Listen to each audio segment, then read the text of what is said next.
Bonjour à tous, même si on n'est pas très nombreux, soit ça veut dire que tout le monde est occupé à faire plein d'autres choses intéressantes, soit ça veut dire que tout le monde connaît déjà plein de choses sur le strain. Mais c'est pas grave, on va parler donc du strain imaging avec ses différentes modalités. Alors je devrais pouvoir changer avec ça, ce sera plus facile. Avec ces différentes modalités du strain. Donc très rapidement, pour faire simple, pour ne pas prendre trop de temps sur l'atelier, vous savez que la structure du myocarde ventriculaire est complexe, avec des fibres myocardiques qui s'enroulent sur elles-mêmes, comme c'est représenté. Je pense que le laser, ça ne marche pas. Il n'y a pas de laser, s'il y a un laser. Ouais, si. S'enroule sur elles-mêmes à l'intérieur de la paroi du myocarde, avec une continuité entre les fibres myocardiques ventriculaires droite et gauche, et que l'orientation principale de ces fibres myocardiques, même si elles ont une orientation qui diffère entre l'endocarde et l'épicarde, puisqu'elles sont orientées à 90 degrés, elles font un angle droit entre la partie la plus superficielle, l'épicarde, et la plus profonde, l'endocarde. Il y a quand même une bonne orientation de ces fibres dans le sens longitudinal. Donc, on distingue trois composants de la contraction ventriculaire gauche. On parle toujours de la fonction longitudinale qui est la principale et on reverra la première altérée, mais il y a aussi le raccourcissement circonférentiel avec des mouvements de rotation dans le sens opposé entre la base et la pointe. Et ces mouvements en sens opposé font un phénomène de torsion. Et l'ensemble de ces différents mouvements, donc raccourcissement longitudinal, rotation circonférentielle et torsion, entraînent l'épaississement de la paroi myocardique. Donc vous avez une fonction longitudinale qui va représenter à peu près une valeur de 20%, un épaississement pariétal de l'ordre de 30 à 35%, et puis une torsion de 16 degrés entre la base et l'apex, qui donne cet aspect de torsion que l'on voit. La base actuelle du strain, des paramètres de déformation que l'on utilise en échographie sur la plupart des machines, c'est basé sur le speckle tracking. Donc ce speckle tracking qui consiste à repérer des petits points, la machine va repérer des petits points, des matrices de points, et elle va suivre les matrices de points comme ça, leur déplacement donc dans deux dimensions. Pour les approches bidimensionnelles, je ne vous parlerai pas du 3D parce que ce n'est pas encore, disons, cliniquement utilisable de manière courante, mais on peut également utiliser le strain 3D et vraiment traquer le déplacement des points dans l'espace dans les trois dimensions. Ce qu'il faut bien savoir, c'est que sur les paramètres de contraction ventriculaire gauche, le premier paramètre qui va s'altérer en cas de dysfonction, de début de dysfonction systolique, je ne parle pas de début de baisse de fraction d'éjection, mais de début de dysfonction systolique, le premier paramètre qui s'altère, c'est le raccourcissement longitudinal. C'est pour ça que le raccourcissement longitudinal va être extrêmement sensible en strain et que c'est le principal paramètre qui est utilisé en clinique pour détecter une anomalie à type de cardiomyopathie débutante. Par contre, au stade précoce, le raccourcissement circonférentiel est relativement conservé, la fraction d'éjection ventriculaire gauche est conservée et l'épaississement radial et la torsion sont généralement conservés. Et puis bien sûr, quand vous quittez la phase initiale, vous passez dans la dysfonction modérée ou la dysfonction sévère, tous ces paramètres vont ensuite s'altérer. C'est pour ça qu'on dit que le strain global longitudinal a un intérêt pour dépister une dysfonction systolique débutante, par exemple au cours des chimiothérapies. Donc le speckle tracking, ça peut permettre de mesurer le strain global longitudinal ou régional, donc le GLS, Global Longitudinal Strain. Ça permet aussi de vérifier que vos contractions sont synchrones ou asynchrones, c'est pas compliqué du tout, c'est visuel, ça prend une seconde pour voir que c'est synchrone ou pas synchrone. Les volumes ventriculaires, fraction d'éjection et masse peuvent être calculés à partir de ces techniques de speckle tracking, puisque comme il y a un tracking des parois, eh bien la machine peut calculer, c'est par exemple ce qui est utilisé pour faire l'auto-EF, donc la fraction d'éjection automatique. On peut également évaluer le ventricule droit et l'oreillette gauche, c'est également possible dans le speckle tracking, je vous en dirai un mot rapide à la fin de cette présentation, puis vous pourrez essayer ensuite. Pour vous rappeler les valeurs normales qui avaient été déterminées par l'équipe de Bordeaux en strain, c'est de l'ordre de -21 plus ou moins 2,3%. Alors vous pouvez parler en valeur absolue, hein, vous pouvez dire 21, plus ou moins 2%. Et notez une chose, c'est que vous avez une répartition relativement homogène sur un myocarde normal, avec cependant un gradient base-apex, un petit gradient base-apex qui est physiologique. Donc à la pointe, il y a un raccourcissement longitudinal qui est plus marqué qu'à la base, ce qui est relativement, ce qui se comprend assez facilement malgré tout. La reproductivité du strain longitudinal, si vous faites bien les choses, elle est bonne, 7-8%. Alors les règles de base, lorsque vous voulez, je ne sais pas si ça marche, normalement ça devrait marcher. Ah oui, ça commence par la fin, c'est original. Excusez-moi, voilà, ça marche. L'acquisition, donc il faut focaliser sur le ventricule gauche. Vous ne faites pas une acquisition pour faire du strain avec un tout petit ventricule gauche ici et puis une oreillette gauche là. Il faut laisser un tiers environ d'oreillette gauche, mais il faut faire une vue centrée sur le ventricule gauche avec les trois incidences, l'incidence 4 cavités, l'incidence 2 cavités, l'incidence 3 cavités. Dit comme ça paraît simple, mais il faut vraiment s'entraîner pour apprendre à faire les acquisitions. Si vous tronquez la pointe, c'est dommage, mais ce n'est pas hyper dramatique. Mais néanmoins, il faut essayer d'être le plus bas possible pour bien allonger le grand axe du ventricule gauche. Et puis ne pas sortir ici, c'est un peu limite parce qu'on voit qu'on sort un petit peu du cadran d'acquisition. N'oubliez pas que vous pouvez élargir votre cadran d'acquisition. Sur la plupart des machines, la zone d'acquisition, vous pouvez l'élargir. Ce qu'il faut que vous fassiez attention, c'est la cadence d'image. La cadence d'image, elle doit être supérieure à 50 images par seconde. Et même avec les machines récentes, on est plutôt à 60-70 images par seconde, sans grande difficulté.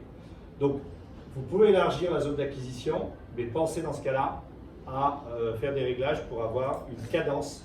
Ça commence à être un petit peu mieux, mais encore pas. Une cadence d'image assez élevée.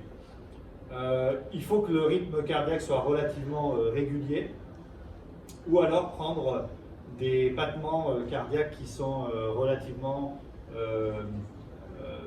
homologues, identiques. Parce que si les battements cardiaques ne sont pas les mêmes, vous allez avoir une systole qui est plus ou moins longue et la machine ne sera pas capable de faire un strain global longitudinal. Voilà les principales règles pour l'acquisition. Donc, travaillez votre coup droit, puisqu'on est en période de Roland-Garros. Travaillez votre coup droit pour bien arriver à faire l'acquisition des apicales 4, 2 et 3. Oui? Oui, question. Avec l'avènement des nouvelles sondes multiplans, est-ce que vous suggérez en 3D qu'on utilise l'imagerie triplan ou, oui. Vous pouvez l'utiliser, il faut avoir une cadence d'image suffisante pour faire les acquisitions sur les trois plans. Vous pouvez le faire.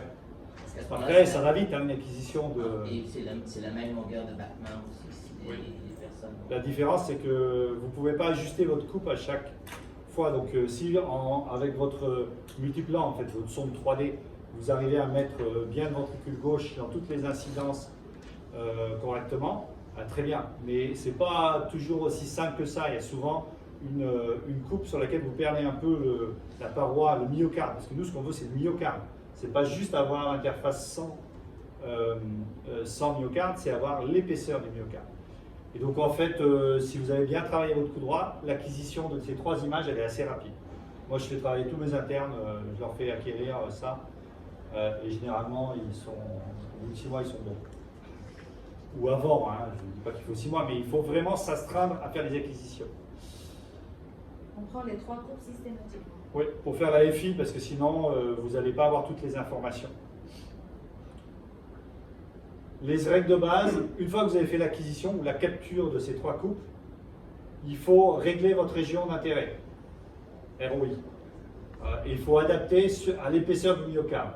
Donc il faut vérifier, parce que le tracking se fait automatiquement et il va vous proposer automatiquement, une fois que vous lancez la FI, il va vous proposer automatiquement un dessin de la paroi myocardique. Mais il y a quelques petits trucs auxquels il faut faire attention.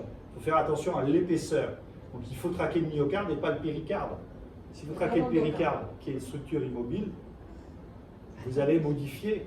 Mais oui, mais vous voyez, mais c'est très fréquent en fait. Et donc il faut bien recaler la zone d'intérêt sur le myocarde de manière correcte, dans l'épaisseur du myocarde. Et si c'est trop épais, Si la zone d'intérêt est trop épaisse, vous réduisez, il y a un bouton qui est très simple. Et si par contre vous avez une hypertrophie myocardique, il faut élargir. Bonjour. Et l'endocarde. Et l'endocarde, vous le prenez aussi, mais il ne faut pas aller dans la cavité. De toute façon, c'est pas très bien à la limite entre endocarde et épicarde et myocarde en réalité. La deuxième chose auquel il faut faire attention, et ça c'est rarement dit, c'est que votre modèle d'acquisition il est prévu pour être concave vers la cavité ventriculaire. D'accord? Parce que une cavité ventriculaire gauche, elle est concave, c'est ce qu'on appelle un cylindre à base tronquée, cylindre. Ouais, ellipsoïde de révolution à base tronquée. Bravo, merci. Vous mettez les mots de la bouche, je vous remercie. Et donc, c'est en forme d'obus. En clair, c'est en forme d'obus, mais un petit peu bombé sur la partie moyenne. Et c'est concave vers l'intérieur. C'est la norme de l'orientation des parois, c'est concave vers l'intérieur de la cavité ventriculaire. Si vous avez un gros bourrelet et que vous faites un dessin de ce bourrelet avec la zone de tracking, qu'est-ce qui va se passer à votre avis en systole? La zone de tracking, elle est comme ça. Voilà. Et bien en systole, qu'est-ce qu'elle va faire? Elle va faire comme ça, comme un livre que vous fermez. Et donc, qu'est-ce qu'il va dire? Qu'est-ce qu'il va comprendre? Il va comprendre qu'il n'y a pas de raccourcissement, mais qu'il y a un allongement des fibres myocardiques. Et oui, c'est ça qu'il va dire. Parce que le modèle, il n'est pas fait pour ça. Et donc, il ne faut absolument pas, même si vous avez un gros bourrelet, il ne faut pas le suivre. Il faut rétablir une concavité vers l'intérieur, une convexité vers l'extérieur, comme vous voulez. D'accord? Ça, c'est important. On va couper un petit peu tout ça? Oui, vous coupez. Bah, si vous avez un gros bourrelet, de toute façon, généralement, on ne contourne pas. On peut ajuster l'épaisseur de manière locale. Mais moi, je ne le fais pas en pratique. Je fais la même épaisseur de partout, ou quasiment. Et je fais une concavité. Je ne prends pas le bourrelet, par exemple. Ou alors sur les CMH, vous avez des endroits qui sont hypertrophiques. J'élargis de manière homogène, mais je ne vais pas localement augmenter la taille. Après, le plus important, c'est qu'il n'y ait pas cet effet finalement d'allongement des fibres myocardiques pendant la systole. Une autre question. Oui. En fait, en 3 cases, souvent quand ils nous donnent le modèle, ils nous demandent en fait le modèle pour lequel ils veulent acquérir, c'est au-delà du bourrelet. En tous les cas, le premier segment à côté de la horte, généralement ils demandent à la... Ici, là. Alors vous le réglez, hein, c'est vous de le régler. Il faut le régler ici à la base, il ne faut pas aller dans la zone fibreuse. D'accord. Et ici, il faut absolument l'ajuster sur la valve mitrale. Donc ça, c'est le troisième point. Il faut s'assurer que vous avez un bon tracking de l'anneau mitral. Alors sur la 3 cavités, c'est le mauvais exemple, parce qu'ici, vous n'avez pas de tracking sur l'anneau mitral. Mais vous devez avoir le tracking sur l'anneau mitral. C'est-à-dire que vous devez mettre la base ici de votre zone de tracking sur l'anneau mitral. Et dans les 2 cavités et 4 cavités, c'est très important que ce soit sur l'anneau mitral, parce que c'est la référence et il va suivre le tracking de l'anneau mitral. Alors en 4 cavités, en réalité, vous allez souvent passer un petit peu dans le myocarde, pardon, justement pas le myocarde, dans la zone fibreuse sous-aortique, mais c'est pas grave, il faut traquer la mitrale, c'est plus important, parce que si vous la mettez plus haut, il ne sait pas bien traquer, il ne sait pas où il est. D'accord. Et s'il y a une disjonction annulaire? Ici, il y a une disjonction annulaire. Vous vous mettez au regard de l'anneau mitral et en regard de la valve, et après, ça va, dans la disjonction annulaire, c'est particulier, ça va donner des anomalies sur le strain, mais je ne vais pas aborder ce problème-là. Il y a des phénomènes très précoces et des phénomènes tardifs. Mais vous avez raison, oui, ça perturbe, mais il faut traquer l'anneau, c'est ça qui est important. L'anneau normal, pas celui qui est étiré, pas la partie qui descend dans l'oreiller gauche si vous avez une disjonction annulaire mitrale. Et puis, une fois que vous avez fait ça, vous lancez la machine, comme ici, et vous vous assurez que le tracking, il est bien. C'est-à-dire, vous voyez, vous avez un tracking ici qui suit le myocarde, et là, ça reste bien sur l'anneau mitral. Parce que quelquefois, ça peut être sur l'anneau mitral, et puis ça peut sauter vers le haut, vers la pointe. Donc, vous vérifiez visuellement que ça traque bien. Ça va assez vite, en réalité, une fois que vous avez l'habitude. Si vous avez fait ça, vous avez fait une bonne acquisition de strain, et vous pouvez avoir une valeur. Et vous voyez, quand je vous dis le synchronisme, c'est immédiat, ben voilà, vous regardez. Ce qui est synchrone, c'est là. Ici, c'est synchrone. Vous avez le pic de systole ici, sur tous ces segments qui est synchrone. Et puis là, vous avez 2 segments que vous pouvez rechercher si vous voulez, mais ce n'est pas le but. Ce segment-là en bleu, et puis le segment en rouge qui doit être ici à la base, qui sont un petit peu désynchronisés. Alors, ce n'est pas une grosse désynchronisation, ce n'est pas un septal flash, ce n'est pas ce que je vous dis. Mais visuellement, vous savez immédiatement si c'est synchrone ou pas synchrone. Et si c'est très désynchronisé, bon, ben, vous allez explorer, savoir quelle est la cause éventuellement. Bon, là, c'est une dysfonction myocardique qui prédomine à la base de la paroi antéroseptale d'étiologie X. Je ne sais plus si c'était une amylose ou autre chose, mais quand vous avez le résultat, une fois que vous avez fait votre AC sur les 3 incidences, alors au départ, il fallait commencer absolument par la 3 cavités. Maintenant, sur les nouveaux logiciels, en tout cas de GE, vous pouvez commencer par n'importe quelle incidence. Donc il faut faire les 3 incidences et il va vous donner un résultat sous forme de bullseye, d'œil de bœuf, de représentation paramétrique, si vous voulez. Et bien entendu, c'est intéressant d'avoir la valeur absolue. C'est bien, mais c'est qu'une partie de l'information. L'autre partie de l'information, c'est de regarder la distribution du strain sur la représentation paramétrique. Vous voyez ici, c'est tout homogène, avec un gradient base apex qui a l'air normal. Ici, vous avez une couleur rouge très vive, très soutenue, qui est bien dans toute cette partie, et puis là, vous avez un rouge plus clair et là du rose. Ici, vous êtes dans la partie antéroseptale, donc vous devez être ici, sur cette zone la plus hypertrophique, qui va donner un truc de raccourcissement longitudinal. Et puis ici, toute cette partie-là, ben, c'est toute la partie antéroseptale, dans une cardiomyopathie hypertrophique, qui est modérément hypertrophique, certes, mais quand même, avec une atteinte qui prédomine en antéroseptale, vous avez une hétérogénéité.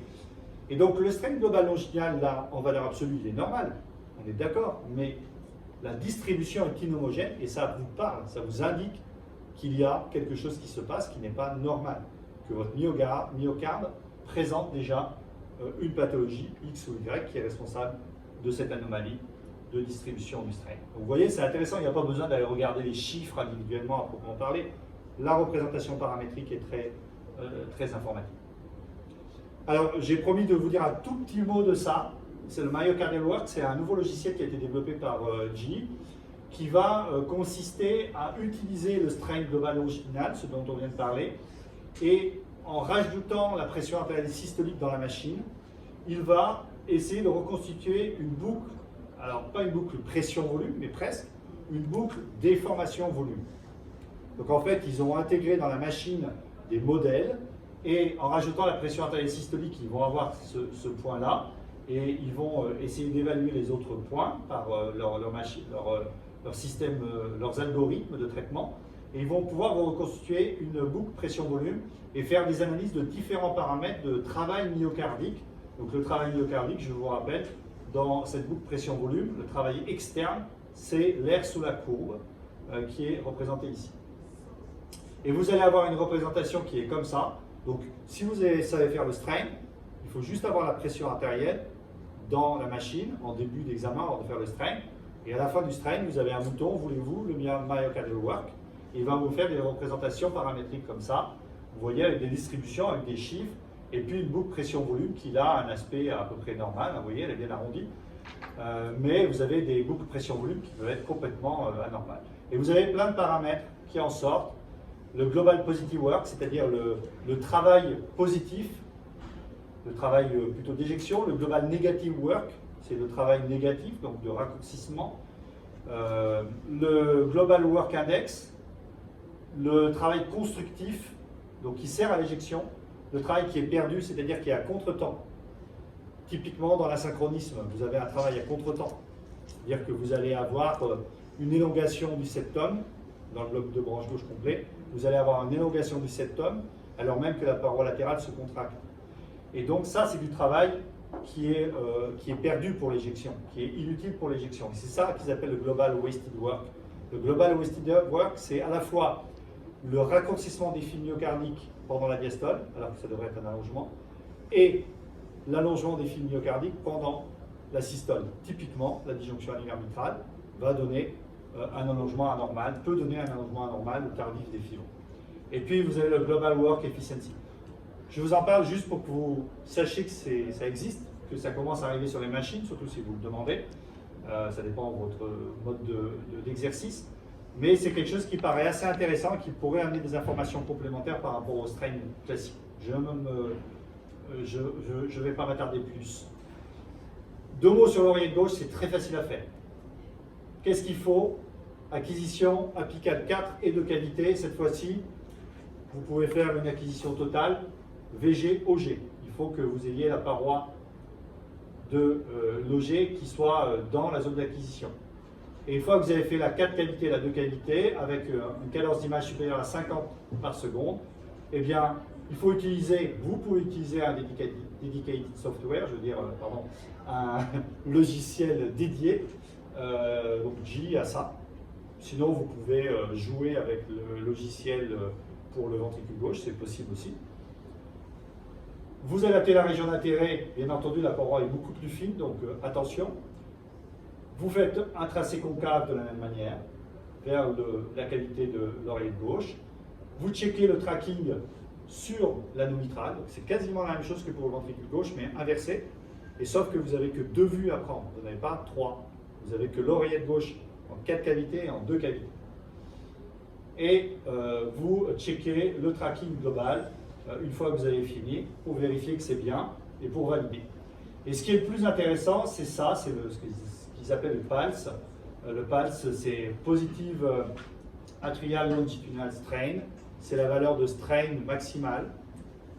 C'est le strain pendant la phase réservoir, si vous préférez. Vous voyez, c'est marqué là, réservoir. Mais c'est le paramètre qui apparaît le plus intéressant dans l'évaluation de l'oreillette gauche. Et c'est un paramètre fonctionnel qui est facile à obtenir, qui est simple et qui est informatif de façon plus précoce que les volumes de l'oreillette. Donc, par exemple, dans l'insuffisance cardiaque à fraction d'éjection préservée, dans l'élévation des pressions de remplissage du ventricule gauche, quelle que soit la cause, dans les amyloses, dans des pathologies de l'oreillette, vous allez avoir une altération plus précoce de ce paramètre de fonction, de strain maximal, qui va survenir avant la dilatation significative. D'accord? Donc la valeur normale en bidimensionnel, c'est aux alentours de 38% de valeur maximale. C'est hyper simple, hyper rapide à obtenir, et je pense que ça vaut le coup de commencer à s'y mettre. Troisième élément sur le strain, et puis après vous passez sur l'atelier, c'est le ventricule droit. C'est pas très compliqué à faire. L'acquisition, c'est une 4 qualité qui est plutôt, vous déplacez la sonde un petit peu vers l'aisselle pour centrer le ventricule droit dans votre zone d'acquisition. Il faut avoir la paroi latérale. Donc si vous restez en 4 qualités, généralement ça ne marche pas bien. Vous ne voyez pas bien la paroi latérale. Il y a une mauvaise résolution latérale ici. Et donc il faut décaler un peu et vous avez un magnifique ventricule droit qui peut vous permettre de faire du strain ou d'autres mesures. La cadence d'image doit être suffisante. Et une fois que vous avez fait la capture, c'est la même chose. Vous utilisez un logiciel dédié, vous adaptez la région d'intérêt, vous dessinez à la fois le mur libre et le septum, et en passant par l'apex. Alors l'apex, entre guillemets, vous savez que l'apex du ventricule droit, on ne sait pas trop ce que c'est en réalité. Mais bon, c'est en 4 qualités, on dit que l'apex c'est là.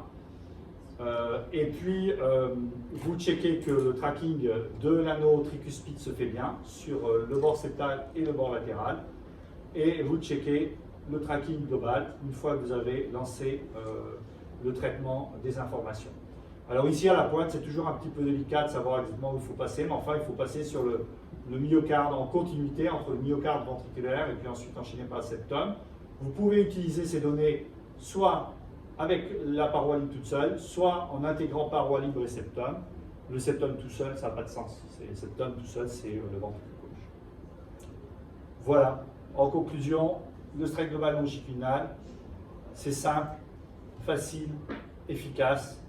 Il faut juste respecter certaines règles de base. Vous pouvez le faire de façon isolée ou de façon serrière. On en parle beaucoup, par exemple, dans les chimiothérapies, dans le suivi des chimiothérapies. Il peut vous mettre en évidence des signes précoces de dysfonction ventriculaire gauche, ventriculaire droit ou d'une myopathie atriale.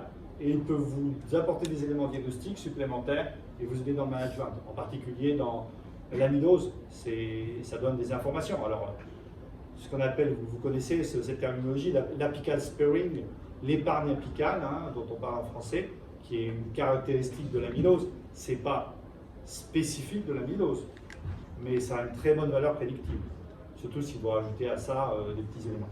Je vous propose que vous passiez sur un cas sur la station de travail sans plus tarder. Oui, Une question. Lorsqu'on vérifie le tracking, parfois il va y avoir des segments qui ont un X dessus. Je suis juste curieux de savoir qu'est-ce que vous faites dans ce cas-là. Des segments qui ont- ignorer ou Des segments qui ont X. qui ont X plutôt qu'un. Alors, vous l'enlevez, vous enlevez le X, vous regardez la valeur et vous regardez, parce que quand vous faites l'acquisition, vous regardez votre tracking que vous avez fait et vous regardez ce qui se passe. Si ça vous paraît bien traqué, bien homogène, bien normal, et que la valeur vous paraît relativement logique, vous le gardez. D'accord? Si par exemple, vous avez un myocarde qui fonctionne très bien et que ça vous donne une valeur négative, ben non, vous ne le gardez pas. Mais dans ce cas-là, normalement, on revient au traitement, c'est parce qu'on a mal ajusté la zone de tracking. Voilà. Mais la plupart du temps, les zones en X, on peut les garder, à condition d'avoir respecté les règles dont je vous ai parlé auparavant. Hein. Vous pouvez prendre, alors est-ce qu'on a ça? Comment ils les ont renommés là? Non, moi je ne les ai pas nommés comme ça, mais peut-être. Paris Eco. C'est pas cool parce que c'est pas du tout comme ça que je les avais nommés. Septimus Paris 2023. Moi je les ai notés. Zut, je ne sais pas où ils sont. Alors, comment je vais faire pour les trouver? Date d'examen, peut-être que je vais... J'ai un examen que j'ai fait très récemment. Si je fais date d'examen, Paris Eco 1. Ah ben ils ont laissé les noms en entier. Bon ben vous pouvez prendre Bessot Julie. C'est un très beau cas. Paris Eco 1. Non, Bessot Julie. Bessot, B-E-2-S-E-L-U. Julie. Vous classez par ordre alphabétique, vous allez la trouver rapidement. Ou par date, c'est la date la plus récente. J'ai fait l'examen mardi. Donc ça ne doit pas être plus récent. Et donc, vous pouvez aller faire le strain global longitudinal d'abord du ventricule gauche. Je vous propose les images 59, 60 et 61. Donc vous mettez sur la 61.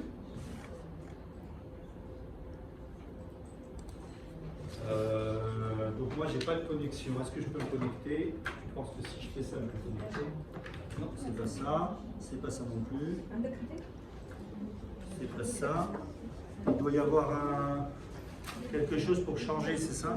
Il y a un petit bouton qu'on va essayer. Input 4. 5. 5, vous dites? Fais voir 5. Non, on l'a Ouais, pas. ouais, c'est bon. Vous n'avez pas la malade? Ça c'est quoi? C'est pas du tout ce que je suis en train de montrer. Ah, mais attendez, c'était la 4. Pourquoi ça fait ça? On va enlever ça. Voilà. Voilà, vous voyez? L'image 61, c'est ça? Image 61, ouais. Vous l'avez? Vous l'avez trouvé ou pas? Ah, mais c'est parce qu'il y a quelque chose ici qu'il faut enlever. Ah oui. Ça fait Bessot. Ah oui, normalement il devrait y être. Vous allez changer de station. Ah oui, c'est dans les examens.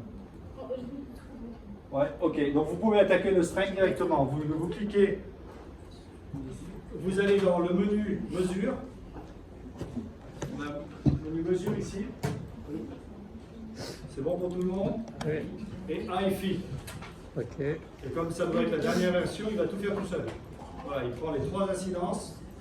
Alors vous voyez par exemple ici, regardez ce qui se passe. Vous voyez, regardez, il va quasiment jusqu'au péricarde et puis le myocarde interne, là, il n'y a rien. Donc il faut déplacer, en vous mettant à l'intérieur, il faut déplacer les points et en gardant une concavité.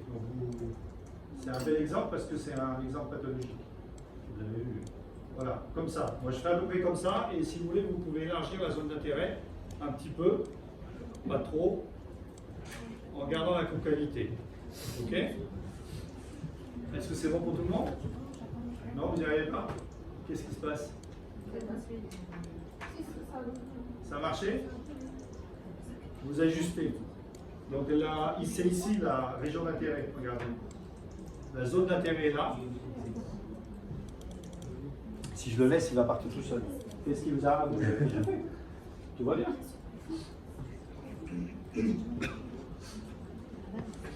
Et donc, une fois que vous avez fait ça, vous faites le traitement. Et vous voyez, c'est très rapide. Moi, j'ai moins 17,4. Vous avez combien? 17,9. Bon, 17,9. Moins 15. Vous êtes sûr que vous avez bien traqué le myocarde, pas le péricarde? Vous avez un bon tracking sur le... Après moins 15, moins 17,4, ça fait un petit peu beaucoup, mais bon, c'est... Ah oui, mais vous avez changé déjà. C'est pas grave, c'était la 61. 61, c'est tout. 61 remplacée. Voilà, parce que là, si vous faites le tracking, excusez-moi, si vous faites, voilà, il faut bien remettre sur la paroi. Et puis il faut remettre ici, là. Et puis élargir un petit peu la zone d'intérêt qui est là. Voilà, ici. Donc il faut élargir plus en élargissant la zone d'intérêt. Comme c'est une hypertrophie importante, vous voyez là encore. Et puis ramener les points qui sont ici, il faut les ramener. Ah oui, il faut les ramener, ouais, un peu plus. Ouais. Alors il faut garder la concavité quand même. Mais voilà, comme ça. Vous allez traquer vraiment tout le myocarde. Si vous ne traquez pas tout le myocarde, en particulier l'interne, comme c'est l'interne qui a la fonction longitudinale la plus importante, si vous ne traquez pas, voilà, vous pouvez lancer. Ok. Une fois que vous en avez fait une, vous faites approuver, sélectionner suivant. Ok. Et il va vous proposer directement la carte. Alors il a du mal, parce que là, c'est une hypertrophie, donc il a des modèles intégrés, mais ça ne correspond pas à ces modèles normaux. Donc vous allez sur la limite entre l'endocarde et le sang, vous vous approchez de cette limite-là, parce que c'est tellement large que c'est un peu compliqué. Voilà, on peut élargir un petit peu éventuellement. Voilà, là ça va un tout petit peu trop loin, mais bon, ça va aller encore. Et on se met bien sur l'anomitra, et puis on lance le traitement.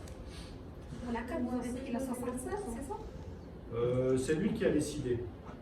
Et moi j'ai pris la 59 pour la carte. Voilà. Moins 17. Moins 17,5. Donc vous faites. La 61. Ah, très bon. 61 pour la 3 et la 59 pour la 4. Bon, 16,4. Et vous faites approuver, sélectionner suivante. Et puis là, pareil, vous avez quelque chose qui est. Donc vous allez bien vers l'endocarde. On veut traquer en particulier l'endocarde, enfin le sous-endocarde, pardon. Parce que c'est ce sous-endocarde qui est porteur le plus de la fonction longitudinale. Vous voyez, je traque. À la limite, ça m'est égal que la partie externe, je ne couvre pas tout, mais à la partie interne, je dois être quasiment à la limite 100 endocardes. Et je fais traitement. Et vous avez les trois incidences, 17,5, 17,1, 17,4. Vous avez la boule aille. Tout apparaît. Et si vous voulez avoir uniquement la boule aille, là on ne peut plus, mais vous pouvez cliquer dessus. On peut faire approuver et cliquer.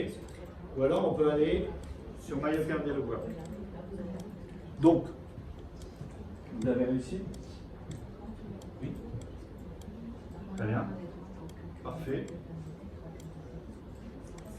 Oui, c'est bien. Alors peut-être un peu plus large, la zone d'intérêt, elle n'est pas assez large, donc il faut élargir ici.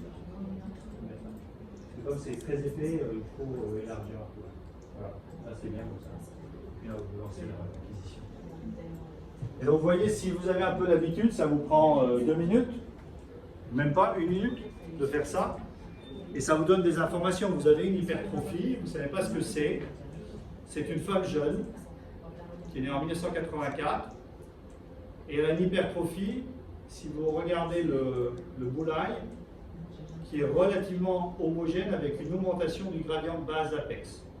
Alors ça ne vous donne pas un diagnostic définitif, mais regardez quand même la couleur, c'est plus rouge au milieu à l'apex, c'est un peu moins rouge plus clair tout autour, et c'est rouge encore plus clair à la base. Donc ça, c'est ce qu'on appelle l'apical sparing, l'épargne apicale. Et ça doit vous faire penser à quoi? À l'amylose, exactement. Parce que si vous avez une CMH sarcomérique, où il y a moins de chances d'erreur, ou une CMH hypertensive sévère, vous allez avoir un strain qui est distribué de façon tout à fait inhomogène. Il n'y a pas d'homogénéité du tout dans les CMH sarcomériques ou dans l'hypertension. Il peut y avoir des diagnostics différentiels avec l'amylose, bien sûr, il peut y avoir les cytopathies mitochondriales par exemple, mais ça donne rarement des hypertrophies aussi importantes. Donc c'est un élément d'orientation diagnostique. Je ne dis pas qu'il faut poser le diagnostic d'amylose avec ça, mais c'est un élément d'orientation diagnostique. Vous avez fait l'écho, vous avez une hypertrophie ventriculaire gauche, la fraction d'éjection est conservée, la patiente ne se plaint pas grand-chose, et vous avez quand même un élément d'orientation vers une potentielle amylose. Alors si vous voulez le myocardial work, je ne sais plus si on a mis la pression artérielle. Alors il demande la pression artérielle, donc elle avait 120, je vais mettre 120 directement là. La diastole, c'est pas grave. Et je fais approuver. Et il va traiter directement le myocardial work, l'index de travail myocardique. Puis vous avez plein de choses. Bon, je ne vais pas rentrer dans les détails, mais en plus on ne sait pas forcément trop ce que ça veut dire encore. Mais ce sont des outils qui sont assez simples à utiliser. Et si vous faites avancer, vous avez cette représentation.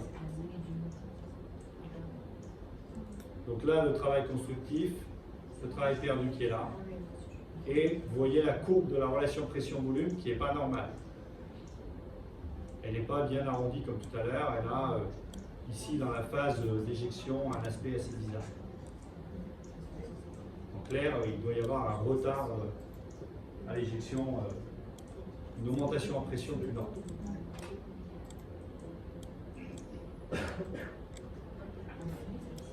Donc vous pouvez faire retour, quitter le myocardial work et faire approuver quitter. Et si vous faites approuver quitter, et vous allez avoir votre image qui est enregistrée à la fin ici, avec les différentes images d'acquisition.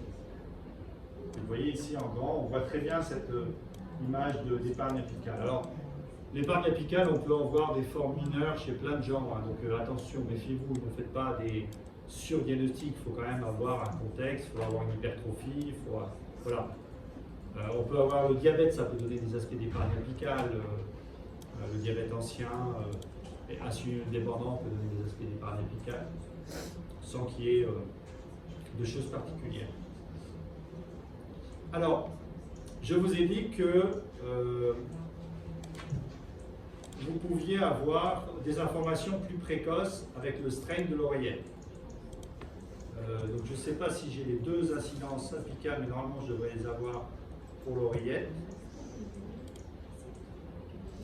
Il y en a une en image 48 ou en image 75, et la deux cavités devrait y être. Alors il y a la 3 cavités, voilà, il y a la 2 cavités. Donc vous avez l'image 35 et l'image 37 pour faire le strain de l'oreillette. 35 et 37. 35. 35. Donc vous faites mesure AFI OG.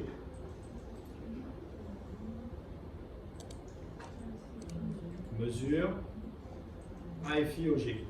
Vous cliquez dessus. Et là, vous cliquez sur 4 cavités ou 2 cavités, donc en l'occurrence 4 cavités. Il vous demande de mettre un point sur l'anneau à la base du septum, anneau mitral, un point. Un point latéral ici, et puis un point sur la paroi, le fond de la paroi. Là, il y a une veine pulmonaire qui nous gêne, mais bon. Voilà. Est-ce que l'épaisseur, vous voyez là, la paroi n'est pas bien mise, donc on va aller traquer là, le septum. On déplace les courbes pour traquer le septum. Et là, on est à peu près bien. Alors, il y a plein de limites au tracking de la paroi. Vous avez les veines pulmonaires, vous pouvez avoir l'auricule gauche, etc. Mais néanmoins, c'est assez simple à faire, vous voyez. Et une fois que vous avez fait ça, vous faites calculer. Et il vous donne le strain qui ici est à strain 23%. Volume maximal en 4 cavités 52 ml et un strain à 23% qui est représenté ici. Ça c'est le strain pendant la phase réservoir. Donc si vous vous rappelez la valeur que je vous ai donnée tout à l'heure, 38%, vous voyez que 23% c'est bas. C'est déjà bas 23%. Et donc on a l'impression que l'information qu'on obtient avec l'oreillette est encore plus pertinente qu'avec le ventricule gauche chez cette patiente qui a une amylose. Elle a une amylose en réalité, qui donne une amylose cardiaque débutante en termes de conséquences, mais la conséquence sur l'oreillette gauche semble plus marquée. Donc ça c'est encore un argument supplémentaire, il n'y a pas de dilatation de l'oreillette, mais vous avez un strain qui est déjà bien altéré. Et puis bien sûr vous allez aller chercher l'autre incidence, donc la 37, donc vous approuvez et sélectionnez suivant, vous faites approuver là et sélectionnez suivant. Vous allez chercher la 2 cavités, vous lui dites que c'est une 2 cavités, vous faites l'inférobasal, l'antérobasal et le plancher, et vous réajustez un petit peu pour être bien sur la paroi. Voilà. Voilà. Et c'est bon. Et vous avez fait le job. Vous voyez, c'est pas dur.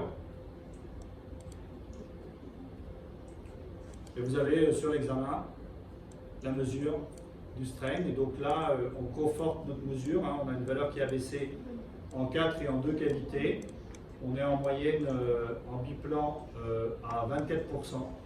Ce qui très clairement n'est pas normal. 38% à 24%, c'est... Vous y arrivez ou pas? Ah, super. Il faut juste faire attention de ne pas aller trop à l'extérieur ici, vous voyez. Quand vous faites des acquisitions, il faut vraiment faire la... Ça ne change pas grand-chose sur le résultat final, je pense. Mais il faut vraiment faire la chose sur garder la concavité et bien traquer sur... parce que sinon, ici, quand il s'exporte, en fait, il plie là, ici à cet endroit-là. Et au lieu de dire qu'il y a une expansion, il y a un raccourcissement. Donc ça diminue les valeurs. Comment? 37, 39, 37. Voilà. Alors vous, c'est peut-être 35 et 37. C'est bizarre, il m'a fait l'image. Alors, prenez la 35, et vous faites mesure, AFI OG. Non, là vous avez fait le GG. C'est pour ça que ça ne va pas. Faites sortir. Reprenez la 35, voilà. Reprenez la 35 uniquement. Voilà. Alors la 35. Mesure, AFI OG. Voilà. Et puis là, vous faites A4 qualité et vous mettez les points comme il vous le demande. C'est tome basal. Voilà. Ouais, sur la gauche. Parfait. Je suis là. Ça arrive. Ah, je sais pas si c'est là. Latéral basal. Je vous laisse faire la suite. Et le fond d'oreiller. Non, le troisième, c'est le fond d'oreiller. Alors pas dans la veine pulmonaire, parce que ici, là, à côté. Bah oui, vous avez les apports. Voilà. Et là, vous redressez, parce que là, ça va pas. Justement, C'est-à-dire on imagine, bah, le mieux, c'est de traquer la paroi, comment on le voit. l'interface. Donc l'interface 100 endocarde, ça c'est assez facile. Et puis après, on fait une approximation. Généralement, vous voyez par exemple ici, il traque dans le vide. Là. Vous voyez que vous êtes dans le vide. Mais cet homme, il est là. Donc il faut bien sûr ramener les points à l'interface. Cet homme, donc endocarde 100. Voilà. Et après, 100 endocarde. Entre le 100 et l'endocarde. Et là, vous avez une belle courbure. Vous lancez, vous vérifiez que ça traque correctement. Ça traque correctement partout. Donc vous faites approuver et sélectionner suivant. Non, approuver et sélectionner suivant. Et vous allez faire, vous allez sélectionner celle-là, la 37. Et vous faites A4 qualité. À 2 qualités, pardon. À 2 qualités. Voilà. Et vous faites la même chose. Alors c'est inférieur. L'autre. Voilà. C'est pas compliqué à faire. Je pense que. Alors, je ne vous dis pas de faire ça chez tout le monde, mais dans des situations où on a un problème diagnostic, on se demande ce qui se passe, en l'occurrence là, qu'est-ce qui se passe, pourquoi cette hypertrophie, qu'est-ce que c'est que ça, ça peut donner des informations en disant, bon, il y a une atteinte du myocarde atrial qui n'est pas uniquement au niveau du ventricule gauche. Ça vous dire ça. J'avais juste une question. Quand on a par exemple une oreillette en deux cavités qui est un peu son pied, ce qui arrive assez souvent, donc quand on calcule le volume, parfois je prends la 3 qualités. Oui. Est-ce qu'on peut faire pareil pour les... Bah, si vraiment vous n'avez rien, vous faites la 3 qualité. Mais la 3 qualité, elle est moins bien parce que souvent vous avez la horte, c'est pas vraiment la paroi comme monsieur il a 3 qualités, mais c'est comme toujours. Hein. Après, vous pouvez éventuellement utiliser la quête qualité et voir la valeur en quête qualité que vous avez, qui va représenter une valeur approximative de ce que vous auriez en 4 et en 2 qualités. Disons que le fait d'avoir 2 incidences permet de moyenner et de corriger une éventuelle erreur sur des 2 incidences, mais la fonction de l'oreillette dans une pathologie globale, ce qui est souvent le cas quand même, eh bien en strain elle va être évaluée de manière, enfin sur une seule incidence quasiment. On pourra avoir les informations sur une seule incidence, beaucoup plus que sur le ventricule gauche où là il peut y avoir des atteintes qui sont segmentaires de façon beaucoup plus fréquente. Et si vous voulez, vous pouvez aller faire le strain du ventricule droit. Donc vous faites sortir. Voulez-vous abandonner l'analyse? Alors non, on va faire approuver et quitter. Approuver et quitter. Et vous pouvez aller trouver un VD. Là, vous avez l'incidence 66-67. Vous voyez, c'est ça qu'il faut comme incidence. Alors celle-là, je ne sais pas s'il va la prendre parce qu'elle est un peu trop zoomée. Donc je vous conseille de prendre la 66. Si vous prenez la 66, vous allez sur mesure, AFI VD, paroi libre, VD à la base, donc c'est sur l'anneau tricuspide, septum VD à la base, donc ça c'est facile, pareil sur l'anneau tricuspide, et l'apex. Donc l'apex c'est au niveau de la continuité entre ce que l'on voit visuellement, entre les fibres myocardiques ventriculaires droite et ventriculaire gauche, donc c'est à peu près là. Voilà. Alors ici, vous allez être embêté, mais si vous voulez, vous n'êtes pas obligé parce que le plus important, ce n'est pas le septum, mais si vous voulez, vous pouvez élargir de manière différentielle les zones d'acquisition. Vous pouvez faire ça. Comme ça, par exemple, c'est tout à fait possible. Il faut prendre le trait externe pour élargir de manière différentielle. Si vous utilisez la largeur du ROI, ben vous élargissez de manière globale. Ce qu'il faut surtout, c'est garder une certaine concavité pareil sur la paroi libre, et puis aller sur cette paroi, on voit que la cavité elle est quasiment est toute petite, hein, la cavité. Et puis on peut élargir encore un peu parce qu'il y a beaucoup de myocarde. C'est une paroi très épaisse là aussi. Voilà. Là c'est pas mal, on est bien traqué. Et on peut faire traitement des données. Alors traitement des données, je vérifie sur l'image dynamique que le tracking est bon. Ici, ça ne bouge pas à la base, ça traque bien. Ici, c'est bien également bloqué sur la tricuspide. Et donc, on va vraiment avoir un très beau tracking de la paroi latérale. Donc, vous voyez, vous pouvez avoir le strain global longitudinal, c'est moins 18% en intégrant le septum. Alors, le septum, je vous rappelle, vous l'avez déjà analysé avec le strain du VG. Donc, est-ce que c'est pertinent ou pas? C'est pas évident. Si vous prenez le strain de la paroi libre, vous êtes à moins 22%, la normale étant à moins 25%. Vous avez déjà une altération du strain. Et puis vous avez un TAPS, vous voyez, qui est à 18 cm, qui par contre vous indique que ça ne marche pas si mal que ça. C'est vrai, le VD ne marche pas si mal que ça, comme d'ailleurs le ventricule gauche ne marche pas si mal que ça actuellement. Et encore une fois, vous avez les courbes de synchronisation ici, et vous voyez que tout est synchrone, à peu près, hein, il y a peut-être un petit accident là, mais globalement tout est synchrone, avec un pic de raccourcissement qui est là, qui est à peu près au même endroit. Donc toutes ces informations, vous les avez immédiatement. Et puis vous avez la distribution du strain. Alors il vous dit quand même qu'ici vers l'apex, il y a une valeur qui est un peu moins bonne, qui est là. C'est en vert, ici. Mais enfin bon, là ça devient un peu subtil. On a une moyenne de la paroi libre à moins 22, c'est un petit peu agréable. Vous voyez, c'est assez simple à faire. C'est très rapide. Bon, il y a moins de données quand même dans la littérature sur le strain du ventricule droit. C'est un peu moins clair ce que l'on peut en faire que sur le strain du ventricule gauche ou de l'oreiller gauche. Alors, celui qui a le plus de données, c'est le strain du ventricule gauche. Et puis on a des phénotypes particuliers. Ensuite, c'est le strain de l'oreille gauche, qui commence à y avoir pas mal de choses, mais là, on analyse finalement de manière assez brute le strain maximal, phase réservoir, le pic de strain en phase réservoir.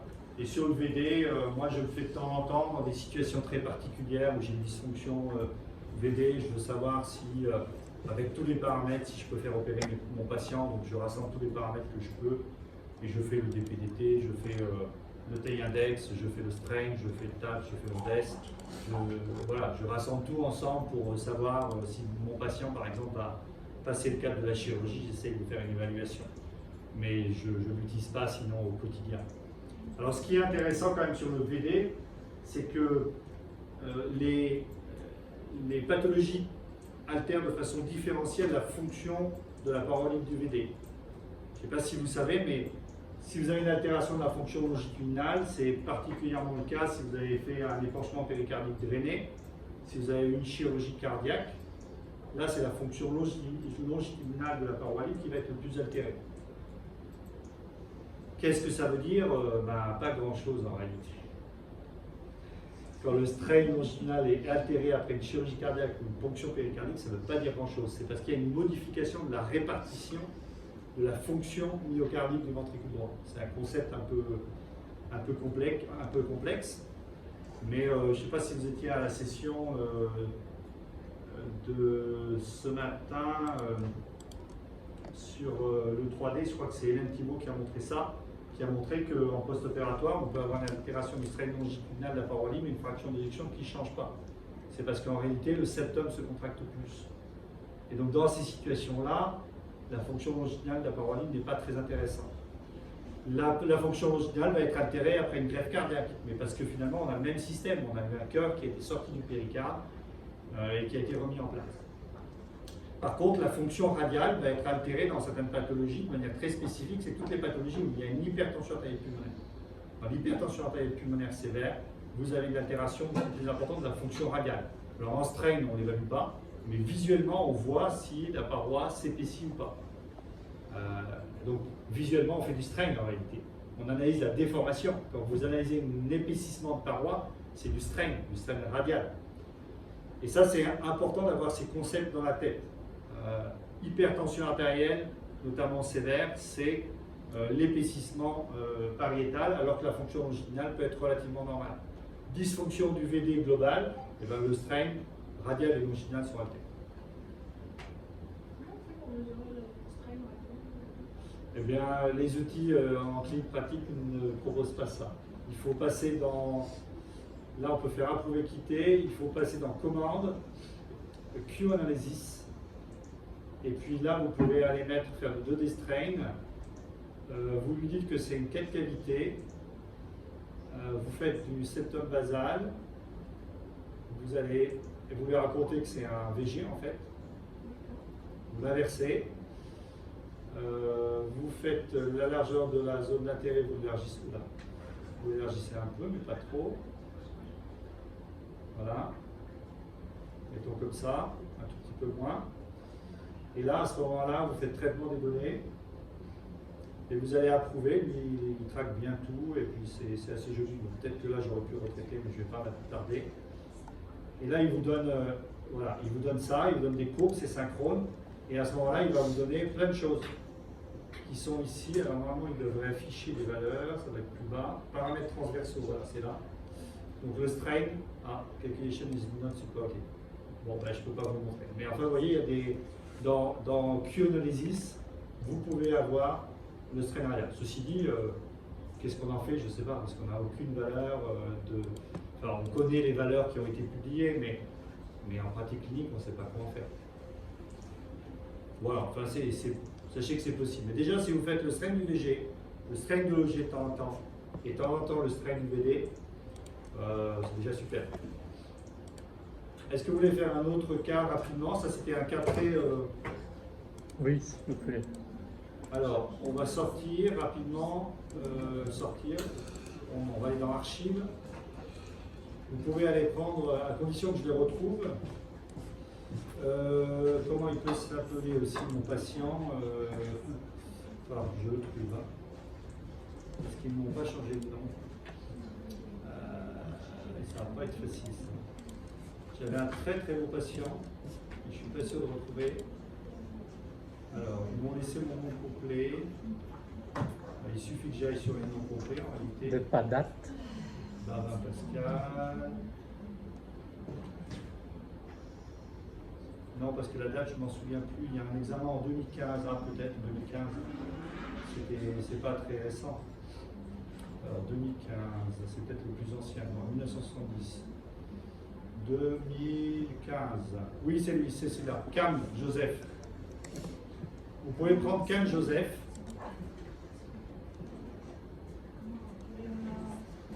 Cam, vous prenez celui de 2015. Cam Joseph 2015. Ok. Les autres, c'est pour la suite, justement. Pas si on aura le temps, mais Cam Joseph 2015. 2015, voilà. Vous faites rapidement, vous identifiez les incidences. Généralement, j'ai fait des acquisitions correctes. Donc, vous avez par exemple la 17, 18, 16 ou la 14, peu importe. Donc vous choisissez la 17, qui est très belle. Vous faites la mesure, AFI, vous lancez le traitement très vite. Cam Joseph 2015, cru 2015. Voilà. Ok. On va bien bloquer ça sur la mitrale. On élargit la zone d'intérêt. Et vous lancez. Je vais le faire rapidement, comme ça vous aurez l'information. Approuver. Sélectionner suivant. La quête qualité, c'est la 14. Hop. Ah, il ne veut pas me donner la quête qualité. Fréquence cardiaque trop différente. C'est pas cool ça. Donc la 18. La 18, il veut bien. Hop. Traitement. Approuvé. Et puis de qualité, peut-être la 16. Voilà. Donc c'est donc j'ai dit la 18, la 15 et la 16. Ok. Et vous voyez par exemple typiquement ici, il ne faut surtout pas faire ça. Il faut vraiment mettre une concavité comme ça. Et bien accroché sur la mitrale. Traitement. Voilà. Et pour la 3, au niveau de la horte, il faut s'éloigner un peu de l'anneau, c'est ça? Oui, il faut s'éloigner un petit peu de l'anneau. Et donc vous avez ça. J'ai laissé un X là. Ah, il est reparti, c'est bizarre. J'ai laissé un X, mais c'est pas très grave.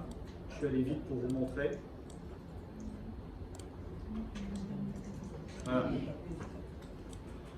Et donc, ce monsieur, c'est un patient âgé qui a 80 ans en 2015. Très bien. On va rapprocher aussi peut-être, mais ouais. La zone d'intérêt, c'est pour prendre le myocarde dans son ensemble. Parce que si vous prenez que la partie externe, c'est pas. Là, vous pouvez peut-être agrandir un tout petit peu la zone d'intérêt. Voilà, et puis vous lancez le calcul. C'est un patient qui, en 2015, on l'a vu pour une sténose aortique serrée. Ah, vous n'avez pas de chance, vous, ils vous ont pas fini. Ben, je ne sais pas que vous dire. Vous pouvez faire 2015, 2020 si vous voulez, ça donnera des informations quand même. Ah, vous n'avez pas pris le 2015, vous non plus. Ah non, ça c'est pas 2015 ça. Si vous ne prenez pas 2015, vous avez quelque chose de complètement différent. Là, il faut rapprocher vers le c'est pas mal. Et donc là, vous avez quelque chose qui doit vous parler quand même. Est-ce que ça vous parle, cet aspect comme ça aussi? Qu'est-ce que ça vous évoque? Ouais. On est dans la même thématique, je suis désolé, mais je trouve ça intéressant parce que ce patient, il vient pour une sténose aortique serrée. Il a une petite dysfonction myocardique ventriculaire gauche globale, pas méchant. Et à l'époque, on n'a pas fait le strain. Parce que ça nous paraissait collé, il n'y avait pas d'hypertrophie excessive. Il avait des symptômes et il avait un rot très serré. Voilà. Et donc, on l'a opéré, ce qu'il fallait faire de toute façon. Et c'est a posteriori, quand on l'a revu, on s'est dit, mais là, il se passe quelque chose. Et si vous avez le temps, vous pouvez aller sur Archives et vous pouvez aller sur l'examen soit de c'est là. 2017 ou 2020, l'un des deux, comme vous voulez. Les deux sont intéressants. Et vous allez voir ce qui se passe. Si vous allez sur 2020, vous allez avoir la réponse. Si vous allez sur 2017, vous verrez un petit peu la phase intermédiaire. Et vous voyez, c'est ce que je vous dis. Si vous faites votre examen et que vous faites les apicales 4, 3 et 2 qualités, que vous faites l'acquisition, que vous les gardez, ça dépend de votre mode de fonctionnement, si vous stockez les images ou pas, vous pouvez y revenir après pour faire les mesures de strain. Donc nous, c'est ce qu'on a fait a posteriori. Mais parce qu'on avait les 3 apicales. Si vous n'avez pas les 3 apicales, vous ne pouvez pas le faire. Si vous allez en 2017, eh bien, vous pouvez prendre la 46, 47, 48. Malade 2017. Quel malade? Oui. Ça peut désynchroniser. mais vous pouvez quand même l'utiliser de manière globale. Au-delà, vous êtes en 2020 quand même. Vous avez vu l'aspect du myocarde, c'est tout pareil. Hein. Et donc là, en 2017, 2 ans après l'intervention, on est content. Il a été opéré, il a de meilleures fonctions ventriculaires. Mais si vous regardez bien ce ventricule, en réalité, vous voyez que la contraction, elle n'est pas normale. Regardez la base, il n'y a quasiment pas d'épaississement. Et la pointe est plutôt une contraction qui est plutôt bien conservée. Et donc on voit déjà visuellement que, et regardez le longitudinal, il n'y a quasiment pas de raccourcissement longitudinal. Donc on voit déjà visuellement qu'on a quelque chose Au d'anormal. niveau du septum. Ouais, Dans les notamment. médias. Mais même le raccourcissement de manière globale, il n'est pas bon. Et quand vous allez faire le strain, je crois que je l'ai déjà fait d'ailleurs. Ah non, oui, je ne l'ai pas enregistré. Je l'avais fait bien sûr, mais je n'ai pas mis d'image. Et quand vous allez refaire le strain, vous allez voir cette image d'apical sparing qui est encore plus marquée.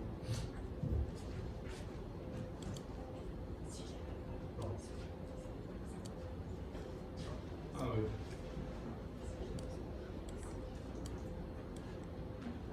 Trois cavités. L'ajustement que vous faites, comment vous le faites? Quels sont les repères? On se rapproche de l'endocarde ou... Oui, il faut être C'est quasiment... subjectif, c'est subjectif. Non, il faut être à l'interface.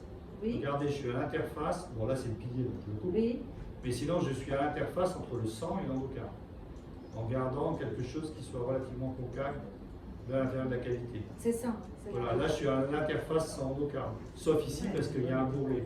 Si je prends le bourrelet, ça va me faire un truc pas possible. Si je fais ça comme ça, il va faire n'importe quoi en termes de... Et vous voyez qu'il y a des valeurs qui sont très altérées, de plus en plus altérées. Et donc on va choisir la 2 cavités. Encore plus à l'intérieur.